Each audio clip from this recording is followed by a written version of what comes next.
এরে নবীর উম্মতের দল, ওই মা যার দুনিয়ায় নাই, তোমার নামের শেষে একটা শব্দ লাগানো আছে পয়গম্বরের পক্ষ থেকে, তুমি ইতিম। এতিমের দাম কত জানো? আমার মায়ার নবী রাহমাতুল লিল আলামিন দুনিয়াতে এসে আব্বাকে আব্বা বলে ডাক দিতে পারেননি। কেমন মায়ার নবী আমার মায়ার নবী একদিন বিকালবেলা মাঠের পার্শ্বে বসে বাচ্চারা খেলাধুলা করে, নবীও শিশু বয়সে দেখে বাচ্চাদের খেলা। নবীর মনে খেলার কোনো আগ্রহ নাই, কারণ আল্লাহ 4 বার কুদরতি অপারেশন করে করে দুনিয়ার সব চাহিদা নষ্ট করে দিয়েছে। মায়ার নবী দেখতেছেন যখন সন্ধ্যা গনিয়ে আসছে, সব ছেলেদের বাবারা এসে ছেলেদের কোলে নিয়ে বাড়িতে রওয়ানা। আমার মায়ার নবী ডানে তাকায় আর বামে তাকায়, খুঁজে আমার বাবাই কই, আমার বাবাই কই। আমার নবী চোখের পানি ছেড়ে কান্না করেন, এই ছেলেদের বাবা আছে, আমার বাবাই কই।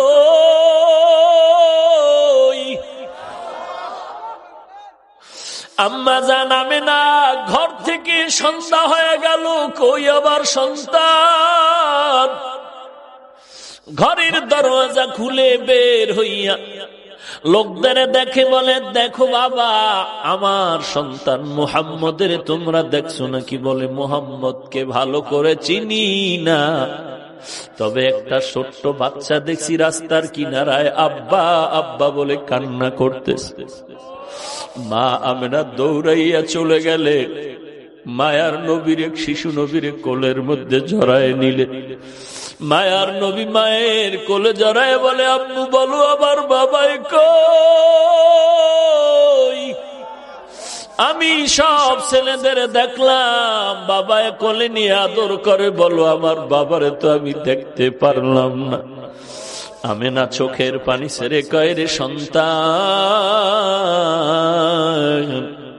তুমি দুনিয়াতে আসার আগে তোমার বাবা ব্যবসা করতে গিয়া আর বাড়িতে ফেরত আসতে পারে নাই। মায়ার নবী বলেন, আম্মা আমার বাবার কবরটাকে একটু দেখাইবা, আমি বাবার কবরের কাছে একটু সালাম দিতেছে। মা আমেনা দৌড়ায় চলে গেলেন দাদার কাছে, আপনার নাতি তার বাবার কবর দেখতে চায়। দাদায় অনুমতি দিয়া বলে, দাসী উম্মে আয়মান আর আমেনা সহ রওনা হয়ে যাও, দেখাইয়া নিয়ে আসো। গোরার পিঠে বা উটের পিঠে 3 জন লোক রওনা হয়ে গেল, নবী বাবার কবর দেখবেন। যাইতে যাইতে বাবার কবরের কিনারায় গিয়া মা আমেনা ডাক দিয়া কয়, সন্তান, ওই গাছের নিচে তোর বাবার কবর। মায়ার নবী একটু লাফ দিয়া পড়িয়া বাবার কবরের কিনারায় চোখের পানি ছেড়ে কান্না শুরু করলে। আল্লাহ পাক ফিরিস্তা পাঠায় কয়, তাড়াতাড়ি আমার বন্ধুরে সরায় দেও, কারণ আমার বন্ধুর কান্না আসমানও সহ্য করতে পারে না, জমিনও সহ্য করতে পারে না, আমি আল্লাহও বরদাস্ত করতে পারি না, ফিরায় দাও।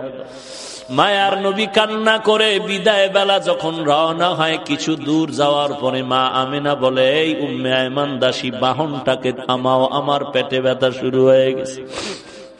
মা আমেনা মাটিতে পড়ে গেলেন, ছটফট করে আর চোখের পানি ছেড়ে কান্না করে শেষ বিদায়ের বেদনা শুরু হয়ে গেছে।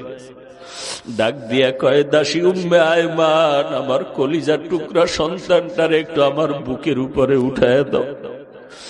মায়ার নবীর জড়ায় বলে, বাবা চির বিদায়ের সালাম,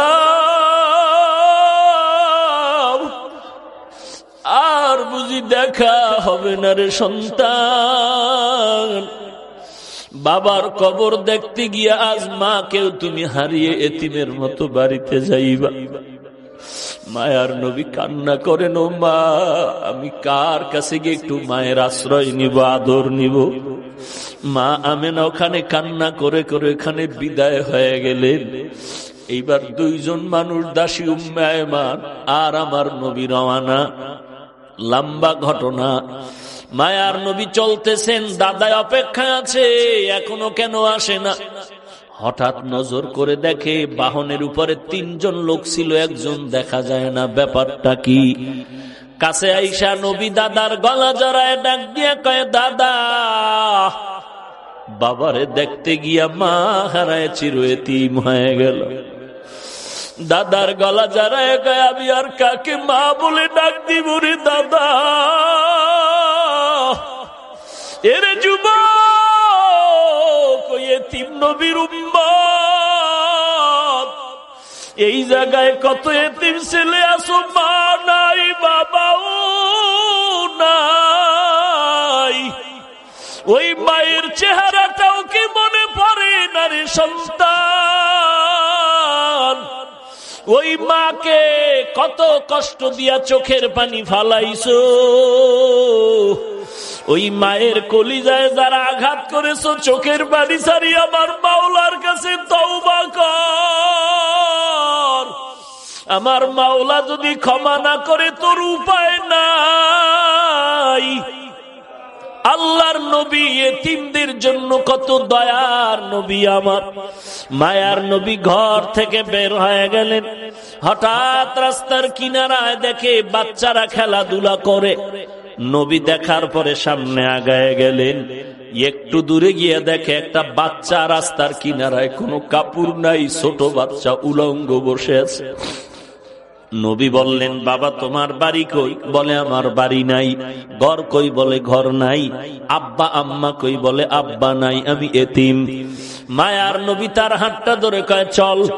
নবী বাচ্চাটার হাত ধরিয়া সোজা ঘরের মধ্যে চলে গেলেন।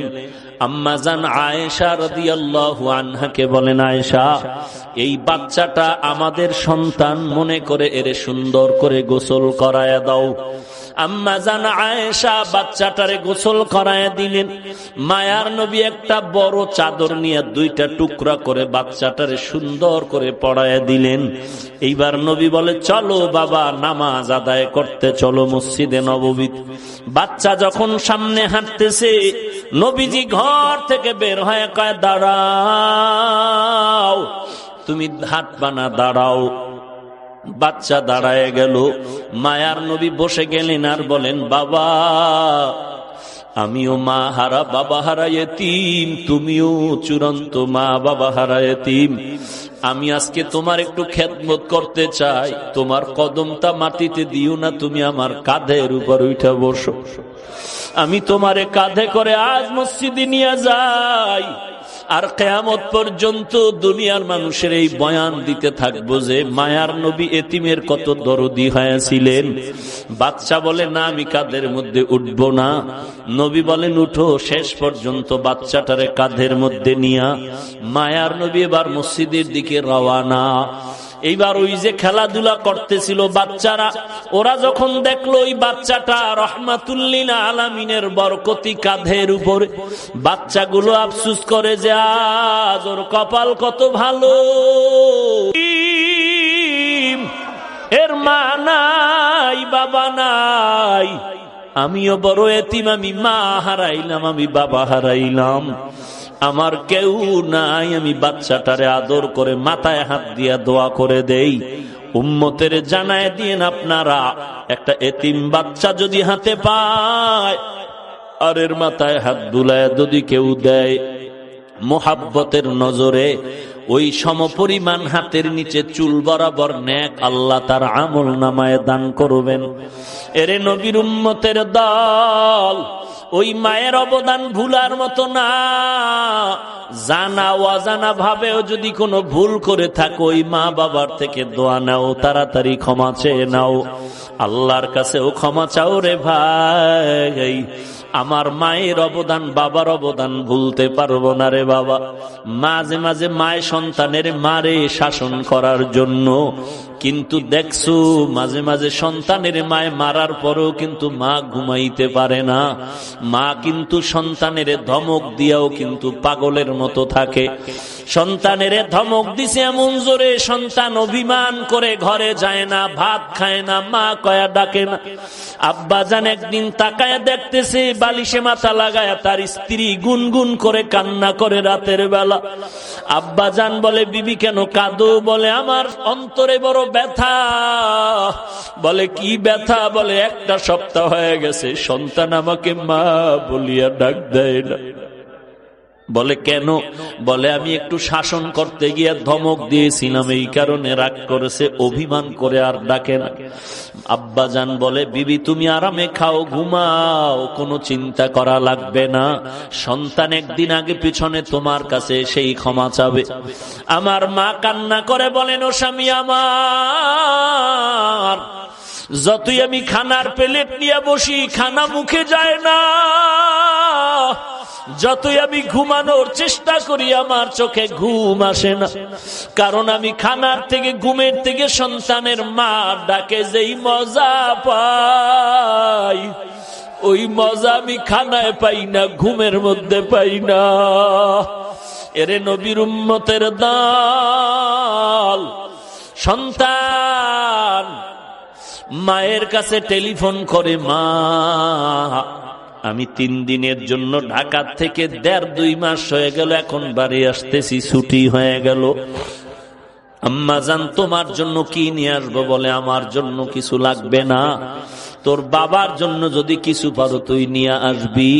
এরে নবীর উম্মতের দল, সন্তান মার্কেটে গিয়া শপিং করে, মাকে বলে, মা বলো কি আনবো? মা বলে, কিছু আনা লাগবে না। বলে, মা তুমি এমন কেন করো? বলে, বাবা তুই আমারে কি দিয়ে খুশি করবি? তুই যদি স্বর্ণের কিছু দাও তারপর আমি খুশি হতে পারি না। তুই তাড়াতাড়ি আয়, তোর চেহারাটা দেখলে যেই খুশি হব, ওই খুশি আমারে তুই কাপড় দিয়াও করতে পারবি না। তুই আমারে মা বলিয়া ডাক দিলে আমি বাজেই খুশি হব। এই খুশি তুই আমাকে কিছু দিয়ে করতে পারবি না। সন্তান সন্ধ্যা পেরিয়ে যাওয়ার পরে গাড়ির মধ্যে উঠিয়া মাকে মোবাইল করছে, আমি 12টার মধ্যে বাসায় চলে আসতেছি, মা তুমি দোয়া করো। প্রতিদিন মা ঘুমাইয়া যায়, আজকে মা ঘুমায় না, খানাও খায় না। সন্তান আসবে, একত্রে সন্তানের নিয়ে মা খানা খাবে। ঘড়ির কাঁটার দিয়ে তাকায় আর দেখে কখন 12টা বাজবে, সন্তান আইসা মা বলে ডাক দিবে। মা ঘড়ির দিকে বারবার তাকায়। এরকম দেখতে দেখতে 12টার কাঁটা ঘুরিয়া সামনে আগায় গেল। মা বলে, কি ব্যাপার, কোন যানজটে পড়লো নাকি? এইবার চিন্তা গভীর হচ্ছে, বাবায় ঘুমায়। এবার মা ডাক দিয়ে কয়, আমার আব্বাজানকে ধাক্কা দিয়ে কয়, ছেলে এখনো কেন আসে না? 12টা বেজে 1টা বেজে গেল, এত দেরি কেন? একটু টেলিফোন করো। বাবারে উঠায় দিল। আব্বাজান টেলিফোন করে সন্তানের মোবাইলে, রিং হচ্ছে, কোনো রিসিভ হয় না, কেটে যায়, বারবার কেটে যায়, বারবার কেটে যায়। মায়ের অন্তরের মধ্যে কেমন যেন একটু সন্দেহ ভাব, নাকি আমার সন্তান কোনো বিপদের মধ্যে পড়ে গেল। এইভাবে কল দেয়, কেটে যায়, কল দেয়, কেটে যায়। বাবা মোবাইল রেখে আবার শুয়ে পড়ল। মা অস্থির হয়ে গেল, বাবাকেও বুঝাইতে পারে না মনের ব্যথাটা। শেষ পর্যন্ত আবার ধাক্কা দিয়ে কয়, ও স্বামী আমার সন্তান তো এত দেরি করতে পারে না, আমি অপেক্ষায় আছি, আমার সন্তান আসবে, আমি সন্তানের নিয়ে একত্রে খানা খাবো, আজকে মন ভরে খানা খাবো। কত অনুষ্ঠান গেল, আমি এক টুকরা গোশত খাই নাই আমার সন্তানের মায়ার কারণে। তুমি আবার একটু মোবাইল করো। বাবায় ঘুম থেকে উঠিয়া আবার মোবাইল করে, রিং হয়, রিসিভ হয় না, রিং বাজতেছে, রিসিভ হয় না। এইভাবে দীর্ঘক্ষণ যখন ট্রাই করা শুরু করলো, এক পর্যায়ে হঠাৎ করে দেখে মোবাইলটা রিসিভ হয়ে গেল। ডাক দিয়ে কয়, বাবা তুই কই? হঠাৎ বাবার কানে দেখে সন্তানের কণ্ঠের আওয়াজ নাই, অন্য লোকের আওয়াজ। ডাক দিয়া বলে, কে আপনি? বলে, মোবাইলওয়ালার বাবা। বলে, তাড়াতাড়ি অ্যাম্বুলেন্স নিয়ে আসো, তোমার সন্তান এখন পরকালের লাশ হইয়া মাটিতে পড়ে আছে। গাড়িতে উঠছে, গাড়ি অ্যাক্সিডেন্ট হয়ে রাস্তার পাশে গাছের সাথে বেজে আছে, মানুষ রক্তাক্ত হয়ে গেছে। বাবায় মোবাইলটা ফালায় বেউসায় বিছানায় পড়ে গেল। মা বলে, কি খবর আমার সন্তানের? বলে, তোমার সন্তানের অবস্থা খারাপ। মা এমন একটা চিৎকার দিয়া রাস্তায় বের হইয়া ঘরের দরজা দিয়া চিল্লায় বলে, তোরা কে কোথায় আছো? আমার সন্তানের একটু আগায় আনতে আমি যাই। বাবা আমার মাকে সান্ত্বনা দিয়া ঘরে আটকাইয়া অনেক মহিলাকে বসায় বলে, এখানে ধরে রাখো। বাবায় তাড়াতাড়ি টেলিফোন করে অ্যাম্বুলেন্স নিয়ে লাশ নিয়ে যখন রওয়ানা, বাড়ির দরওয়াজা দিয়া যখন ওই বাঁশি বাজাইয়া ঢুকে, মা পাগলনির মতো দৌড়ায় আর বলে, তাড়াতাড়ি ডালা খুলে দাও, আমার সন্তান কেমন আছে একটু দেখতে চাই। মা এবার সন্তানের চুমু খায় বলে, মা বাবা তুই এই বাজার নিয়ে আমার কাছে আসার কি সংবাদ দিয়েছিলি? আমি তো আর খানা খাইতে পারলাম না রে বাবা, তোর জন্য খানা খাই নাই। আজ আমার কলিজায় তুই এমন আঘাত দিয়ে গেলি রে সন্তান। ওই মা ওই যে সন্তান করে করে করে করে কান্না করে করে এমন পাগল হয়ে গেল, দুনিয়ার কোন ডাক্তার আজ পর্যন্ত ওই মাকে ভালো করতে পারলো না। এরে পয়গম্বরের উম্মতের দল, ও পর্দার আড়ালের মা বোনেরা, তুমিও সন্তানের মা, একটু চিন্তা করো, তোমার মাও তো একদিন এই রকমই মা ছিল। আজকে তুমি নতুন স্বামীর ঘরে আসছো, কত আরাম, কত আনন্দের শাড়ি পরিয়া, কত আনন্দের খানা। এমন একটা দিন আসবে সাদা কাপড়ের প্যাকেট হইয়া কবরে যাইবা, সবাই কান্না করবে, সন্তান মা মা বলে কাঁদবে, একটা জবাব দিতে পারবা না রে মা। আল্লাহ পাক বলেন, ওয়াবিল ওয়ালিদাইনি ইহসানা, ওই মা বাবার সাথে হেসান করো। যার মা নাই, যার বাবা নাই, ওই অন্ধকার কবরের কিনারা দাঁড়ায় চোখের পানি ছেড়ে দোয়া করো, কোরআন তেলাওয়াত করো, আর গুনাহ ছাড়ো, নেক আমল করো। ওই মা বাবার জন্য দিলটা ভরে নেক আমল করো। ওই মা বাবার সাথে যেন কোন রকম বেয়াদবিমূলক আচরণ না হয়। আল্লাহ পাক বলেন, ওই মা বাবার কেউ যদি বৃদ্ধ হয়ে যায়, খবরদার ধমক দিয়া কথা বলবা না, উপশব্দ বলার মতো কোনো শব্দ যেন না হয়। এরে নবীর উম্মত, যদি কথা বলতেই চাও, সুন্দর ভালো আচরণ করো, এমন ভালো, ওয়াকুল লাহুমা কাওলান কারীমা, এমন সুন্দর আচরণ করো। সুন্দর ভালো ব্যবহারের মানে হলো, মা যেই ভাষাটা সহজে বুঝে ওই ভাষায় তুমি কথা বলো নরম ভাবে, এটাই হলো কাওলান কারীমা, আয় লাইয়িনান সাহলা, নরম নরম ভাষায় কথা বলো। ওয়াকফিজ লাহুমা জানাহাজ যুল্লি মিনার রাহমা, তোমার বিনয়ের ডানা মা বাবার জন্য বিছায়া দাও অনুগ্রহের সাথে। অর্থাৎ ডানা মানে মানুষের তো কোনো ডানা নাই, পাখির ডানা হয়।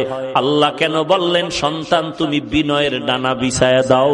তার মানে পাখির ডানার মধ্যে সব শক্তি, ডানাটা যখন ধরে ফেলে পাখিটা দুর্বল।